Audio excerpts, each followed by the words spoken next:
If there was one thing that I would have liked to have known years ago, it would have been to listen to my intuition. And at first, I wouldn't have even known what my intuition was like. So I started having to pay attention to my body. I started meditating, and the things that felt good, usually it was in my heart space. It felt like light and pure joy or love. It just felt good. And even for just that 1 second before my fear would kick in. So if somebody came to me with a proposition that they wanted me to look at, I would have to pay attention to what I felt in my body. What was my initial reaction, my gut feeling about what I wanted to say back to them? And at first it was hard to actually recognize them, to pay attention to them, to listen to them before the fear would kick in. So there are different feelings that I would have when a question was usually asked. Did I feel it in my heart?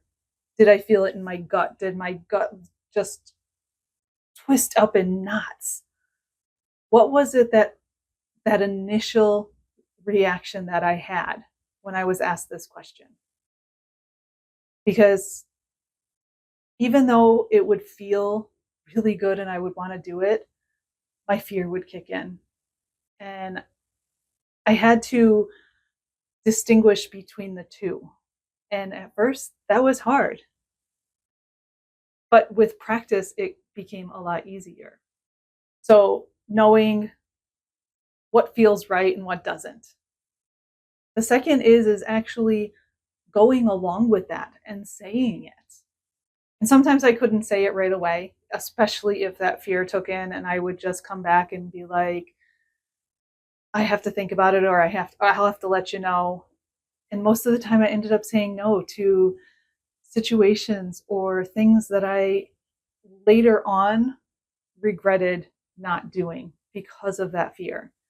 So in that moment, I should have just said yes.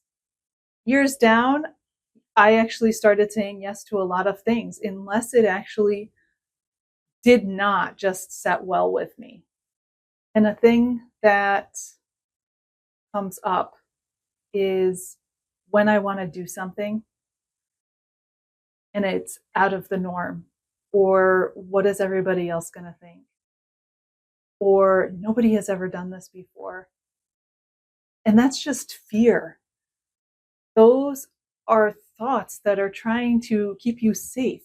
Your brain wants to keep you safe, so it's going to replay things in your head of what is everybody going to think?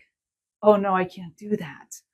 There are so many limiting beliefs that we have within ourselves, and we have to push past that because, again, that is just fear. And I know for me, I don't want to live in fear. I don't want to live my life being afraid of possibilities because the future doesn't, it's not decided. So, either way of you thinking of it could happen this way or it could happen this way, neither way is determined. So you might as well push that fear and start thinking of a new mindset to think of new possibilities and greater possibilities. Because if you are going to live in a potential future, why not make it a good future?